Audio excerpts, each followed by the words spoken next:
Գյուրջան Կասկադ, հասանելի բնակարաններ 65 ամիս մարման ժամկետով։ Ինչ ասեմ, ես ցանկանում եմ շնորհավորել մեր բոլորիս հաղթանակների օրը ու ես հատուկ շեշտում եմ, որ դրանք եղել են հաղթանակներ։ Այսօր եթե դուք կարդաք վարչապետ Փաշինյանի շնորհավորանքը կտեսնեք, որ այնտեղ չկա այլևս Արցախ բառը, բայց կա Ադրբեջան բառը եւ փաստորեն այս հաղթանակներից նա թողել է միայն հաղթանակը ֆաշիզմի նկատմամբ։ Շատ կարեւոր է, իհարկե, ֆաշիզմի նկատմամբ հաղթանակը եւ մեր պապերը իրենց կյանքը տվեցին, որպեսզի ֆաշիզմը տապալվի։ Բայց եկեք չմոռանանք, որ մենք ունեցել ենք էլի հաղթանակներ եւ ընդհանրապես խնդիրը այն է, որ մեր անկախությունը կառուցվել է հենց հաղթանակներով եւ առանց հաղթանակների չէր լինի։ Ընդ որում այստեղ խոսքը նրա մասին է, որ հայ ժողովրդի երկու հատվածը եւ Հայաստանի Հանրապետության եւ Արցախի այդ երկու հատվածը ոչ թե կռվում էին ինչ որ տարածքներ գրավելու կամ ինչ-որ Ադրբեջանի դեմ, մենք կռվում էինք մեր ազատության համար, մեր անկախության համար եւ մեր սեփական ճակատագիրը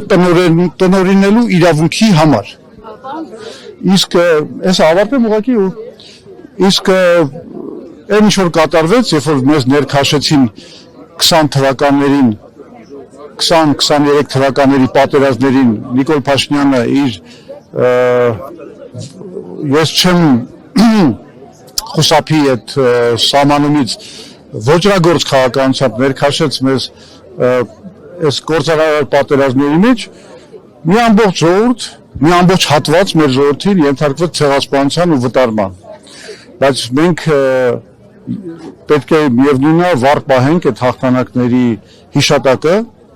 որովհետև այդ հաղթանակները առաջին հերթին խորհրդանշում են մեր կամքը դեպի ազատություն, անկախություն, ինքնիշխանություն։ Հիմա Նիկոլ Փաշինյանը աշխատում է, որ նաև տանի այս մյուս հատվածը հայ ժողովրդի դեպի ստրկացում եւ ադրբեջանացում։ Հետևաբար մենք այսօր մեր մեծ հերոսներին այս հիշատակի, այս մեր հարգանքի տուրքը մատուցելով նաև այդ ենք ուզում ընդգծենք, որ թույլ չենք տա, որ նա կործանի նաև Հայաստանի ինքնիշխանությունը։ Բացի հաղթանակների հիշատակ, այսպես ասենք, հարգելուց, եթե դու գաք իշխանության, ո՞նց եք բերելու նորից այդ հաղթանակները հետ,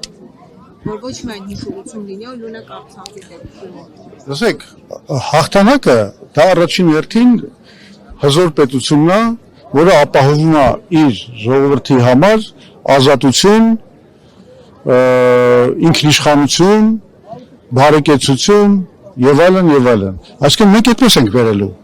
Մենք մի ամբողջ ռազմավարական ծրագիր ենք ներկայացրել ամսի 7-ին,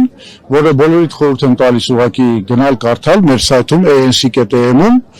որտեղ մենք իսկապես ռազմավարական լուծումներ ենք ներկայացրել, որովհետեւ բոլոր քաղաքական ուժերը գալիս են ասում են, այս կանենք, այն կանենք, մարդկանց կյանքը կբարելավենք, շատ լավ։ Իսկ ձևը առաջարկում եք, մեր ամբողջ ծրագիրը հենց գործիքակազմ է, ձև, ինչպես մենք պետք է լուծենք այդ խնդիրները։ Ասենք ասում եք գյուղացու համար պետք է եկամ մտաբեր սարքենք բանը գյուղատնտեսական գործունեությունը։ Ոնց։ Մենք շատ կոնկրետ ծրագիր ենք դնում եւ առաջին անգամ օրինակի համար մտնում ենք այդ պետական օպերատորի ստեղծման գաղափարով։ Խոսում ենք ատոմակայանի կառուցման մասին, խոսում ենք Հայաստանը Իրանին կապող երկաթուղու կառուցման մասին, բազմաթիվ այլ ծրագրերով ուսանողական բանկի ստեղծման մասին, որ պետք է ապահովի մեր ուսանողների համար, երիտասարդության համար ըստ էության անվճար կրթությունը։ Բազմաթիվ գործիքներ ենք մենք ցույց տալիս, թե ինչպես ենք բարելավելու կյանքը,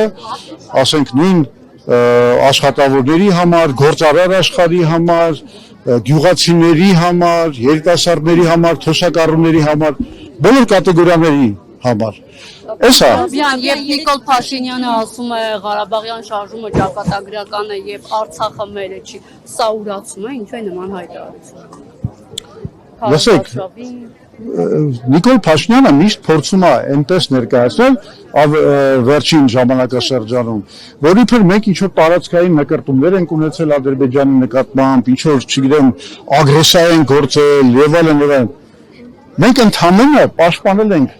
Արցախի ժողովրդին ոչնչացումից ու վտարումից։ 90-ական թվականների ամբողջ այդ պայքարի իմաստը դա է եղել, որ մենք չթողենք, որ մարդկանց իրենց պատմական հողից քշեն, բնորանից, այո, քշեն։ Մենք այդ ենք արել, մենք ուրիշ բան չենք արել։ Իսկ Նիկոլ Փաշինյանը թողեց, ինչ որ этаպների խրախուսեց այդ նույն ոչնչացումը ու ցեղասպանությունը Արցախի ժողովրդի նկատմամբ։ Ինչ վերաբերվում է այն հանգամանքին, որ ինքը ասում է թակարտ էր, իսկ մենք հիմա բանը, թակարտ է տարել, իսկ մենք մեր պետությունը թակարտից հանեցինք, ես մի հատ պարզ հարց եմ ուզում ձեզ տամ։ 2008 թվին հիշում եք, որ Նիկոլ Փաշինյանը խանդավառ կերպով պաշտպանում էր առաջին նախագահը Լևոն Տեր-Պետրոսյանին։ Այն ժամանակ իրեն համարում էր հաղթած նախագահ, գովաբանում էր նրա Ղարաբաղյան քաղաքականությունը, այսինքն հարցա չէ ծագում։ Հասել ենք 2026 թվական։ Ինչ է փոխվել, Նիկոլ։ Ինչ է փոխվել։ Հա, իր անկալումն է փոխվել։ Իսկ բացատրում եմ, իրականում ինչու է փոխվել այդ անկալումը, որովհետև 2008 թվականից հետո մի այսպեսի բան կատարվեց։ Նիկոլ Փաշինյանը դարձավ Հայաստանի ղեկավար եւ կործանեց, բարիս բուն իմաստով կործանեց Արցախը։ Կործանեց Հայաստանի ինքնիշխանությունը, արժանապատվությունը, 5000 կյանք տվեց։ Սա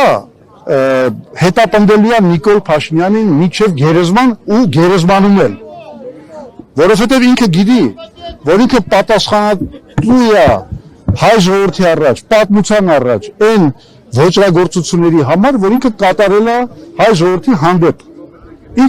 Ինքը դա գիտի, դա այդ ամենակարևոր բանն է, որ իրան քնել չի թողնում գիշերները։ Ինքը շատ լավ գիտի, որ այդ պատմական բանը, մեղքը իրա վրա է։ Հետևաբար, ինքը պետք է գտնի ինչ-որ ելք։ Ելքը հետևալն է, դու պետք է վարկաբեկես քո նախորդների ձեռք բերած հաղթանակները ու քո պարտությունը ներկայացնես որպես ինչ-որ մի մեծ հաղթանակ, փրկություն եւ այլն եւ այլն։ Բայց իրականում այդ ամբողջը բլեֆ է,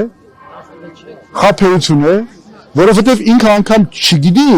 այսքանից հետո, այս բոլոր ձախողումներից, ոճրագործություններից, այսքան կորուստներից հետո ինքը էլի չգիտի Հայաստանի ճանապարհը։ Այդ որ ասում է գնում ենք Եվրոպական միություն, Եվրոպական միությունը դրա մասին ըստ էության չգիտի, որտեղ Եվրոպական միության ընդհանրացման ծրագրում կա 9 երկիր, բայց դրանց ցանկի մեջ չի մտնում Հայաստանը։ Այսինքն Եվրոպական միությունը անգամ չի պլանավորում, չի մտածում նման գործընթացի մասին։ Բայց Նիկոլ Փաշինյանը փորձում է ցույց տալ, որ իբր մենք գնում ենք դեպի Եվրոմիություն, այդ դրոշը Եվրոմիություն բարձրացրել է, բայց մենք հո գիտենք այդ դրոշի տակ ինքը ուրիշ բան է թաքցում, այստեղ միտեղ տենց թաքցում է Ադրբեջանի դրոշը, որովհետև իրականում այն խաղաղության մոդելը, եթե դա կարելի է կոչել խաղաղություն, որը առաջարկում է Նիկոլ Փաշինյանը, այսպես կոչված 4-րդ հանրապետության խաղաղության մոդելը, դա ուղղակի մի մոդել է, Հայաստանի մոդել է, որի տերն ու տիրակալը Ադրբեջանն է։ Ինքը ուղղակի հանձնում է Հայաստանը Ադրբեջանի կառավարման։ Այդ որ ասում են մեկ-մեկ, ասում են մենք ոչ թե Ռուսաստան են գնում, մենք գնում ենք Թուրքիա, այսինքն քննադատները ասում են ինչ է Ռուսաստանից ուզում եք պրծրեք, որ գնաք Թուրքիա։ Ես ասում եմ շատ մեծ օպտիմիստ եք, Թուրքիա չեք գնում եք Ադրբեջան։ Շատ ավելի գավառական, շատ ավելի կոռումպացված, շատ ավելի ինչ ասեմ, ցածրորակ կառավարման տակ ենք մտնելու։ Էսա անում Նիկոլ Փաշինյանը։ Իդեպ կուզեի նաև, եթե հարմար է, խոսենք այս թեմայի մասին։ Ես կարծում եմ ամենամեծ վտանգը, այսօր տեսեք մենք տոնում ենք մեր հաղթանակները պատերազմներում, այսօր Հայաստանի վրա կախված է նոր պատերազմի վտանգ։ այդ պատերազմը դա բանն է Եվրոպական միության եւ Ռուսաստանի միջև, Ամերիկայի եւ Իրանի միջև պատերազմի տարածման, Հայաստանի վրա տարածման վտանգն է։ Փաշինյանը այլ պատերազմից է խոսում, որ եթե Բայց ես եկեք այս պատերազմի մասին ավարտեմ։ դա նկատի Չէ, նայեք, Փաշինյանը գնում է շատ վատ ուղով։ Նա Հայաստանը ուզում է դարձնի արևելյան հակամարտության թաթերաբեմ։ Ինքը բռնել է շատ կոնկրետ կողմ, ըստ էության Հայաստան հրավիրում է հիբրիդային պատերազմ։ Այսա ամենամեծ վտանգն է, որովհետև մենք գիտենք ինչ է լինում այն երկրների հետ, որոնք հայտնվում են այդ վիճակում՝ Ուկրաինան, Մալին, Աֆրիկայի, Սախելի մի քանի երկրներ եւ այլն եւ այլն։ Մենք այսօր Հայաստանը պիտի զերծ պահենք այս գլոբալ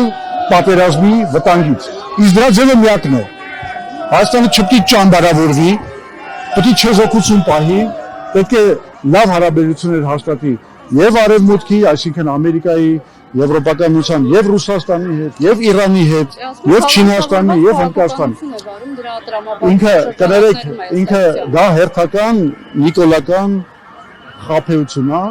ոչ մի բալանսավորված քաղաքականություն ինքը չի վարում։ Արդեն բոլորին ակնհայտ է, որ ինքը վարում է Ալիևի պահանջների բավարարման քաղաքականություն։ Այդտեղ ոչ մի բալանսավորված բան չկա։ Բնականաբար Իրան շատ շնորհակալ են Եվրոպական միության լիդերները, որովհետև այդ քաղաքականության հետևանքով Հայաստանի հետ ինչ կլինի կարևոր չի, բայց մի բան հաստատ կլինի։ Ռուսաստանին դուրս կմղեն Հարավային Կովկասից, Իրանին կմեկուսացնեն։ Էսա ինչի համար շոյում են Նիկոլ Փաշինյանի գլուխը։ Ու ինքն շատ լավ գիտի, եթե այս ամեն ինչի հետևանքով լինի մի մեծ աղետ հայ ժողովրդի գլխին, դուժելու է հայ ժողովուրդը,